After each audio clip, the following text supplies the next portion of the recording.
And earlier this year, there were reports of a mysterious virus causing pneumonia-like illnesses in China.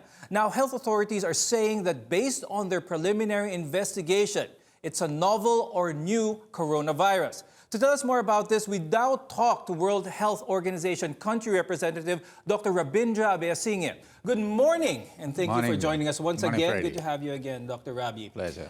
Now, we're here to talk about this new novel coronavirus seen in China. What do we know about it? Were there any results in the initial investigation from China? Yeah, so looking back, the first announcement of an outbreak of pneumonia was reported by the Wuhan health authorities in China on the 31st of December. They shared this information with WHO. There was concern that they didn't know what was causing this outbreak of pneumonia. Since then, in the short space of about 2 weeks, we have made good progress. The Chinese authorities have been able to identify the source of the infection as a novel coronavirus. Now, let me explain to you what is a coronavirus. Sure. Coronaviruses are a large group of family of viruses. Right. They cause many diseases in humans, including the common cold, but also some severe infections like SARS and MERS. MERS-CoV, yes. Yeah. So because of this, we are concerned with the isolation of a novel coronavirus. Right. The issue is that coronaviruses usually are in animals. It's normally found in animals, but this time it was found in humans. And they sometimes get transmitted to humans. And the ones I mentioned are the ones that have been documented in humans. And this being a new one is causing disease similar to the other ones, which is largely respiratory related. So the common symptoms would be fever, breathing difficulties, cough, and pneumonia. So these are symptoms that are commonly found in just the common cold? Exactly. As I said, the common cold is also caused by the same family of viruses. So should there be some concern? Should Filipinos be concerned about this virus as of now? As of now, what we know, what the Chinese authorities have shared is that it's a novel coronavirus.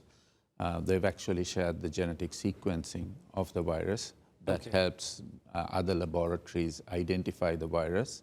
And this has facilitated and improved greatly the preparedness of other countries to deal with this. Having said that, there's still a lot of information that needs to be understood clearly. But the information that we know now, do we know if this virus is dangerous to people? Can this be similar to, like what you said, this is in the same family as the SARS and as the MERS-CoV? Can this be just as dangerous? We cannot completely exclude it, but if you look at what's happened over the last 2 weeks, initially the Chinese authorities informed of this collection of cases. Initial estimates said 59 cases, but once they isolated the virus and they tested the people, it turned out that only 41 of those people were actually confirmed to carry this virus. So now we're down to a number of 41 cases. If you look at the 41 cases, 7 of them have been released from hospital because they've apparently been recovered from that condition. 6 are reported to be in a critical condition, having severe pneumonia. 1 person, a 61-year-old male, was reported to have died. So far 1 person has died. But we need to recognize that even that person who died had several pre-existing conditions that could have contributed to more serious exacerbation of his condition. Now, do we know if this new virus is contained only in China? So, to be frank, we have had now confirmed reports of an isolation of the virus in a patient who traveled from Wuhan to Thailand.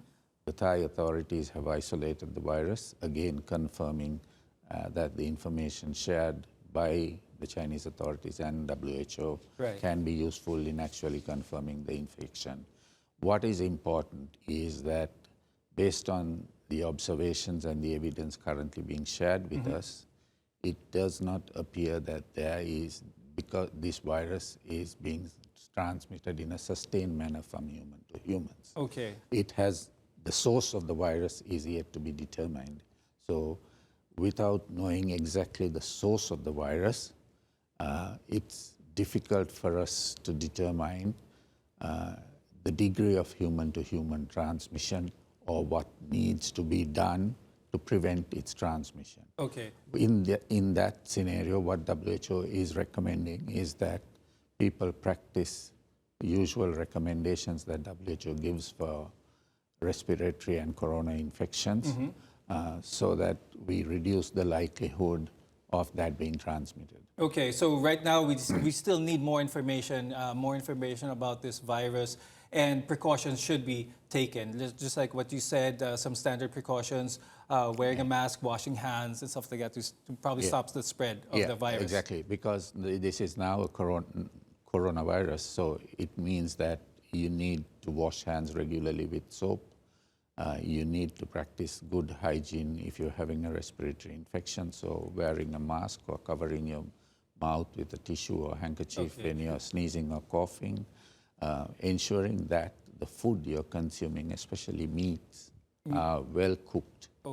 Not consuming raw eggs and raw meat and fish until we know the source of this infection. And speaking of masks, you mentioned masks. Let's talk a little bit about the ash fall, or the current situation now with Taal. So a lot of people there, especially here in Manila as well, are concerned about their health. Now, could you explain to us what are some of the effects that breathing ash from a volcanic eruption can do to a human?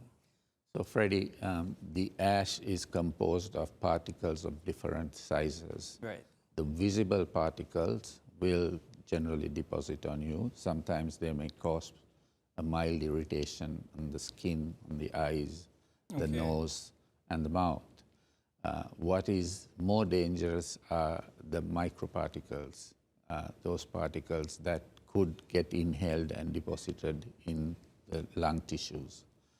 Those ones are dangerous, and so to protect the population from exposure to those microparticles, we call 2.5 microns, you need to wear a mask. Now, so is a regular surgical mask enough, or should people really go after the N95 mask? Because it's in short supply right now in Metro Manila and in a lot of parts.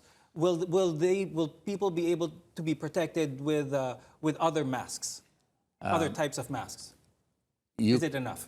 You could use other types of masks, but even without the mask, if you're using a damp cloth to filter the air that you're breathing, if there's obvious ash floating around, that would make sense.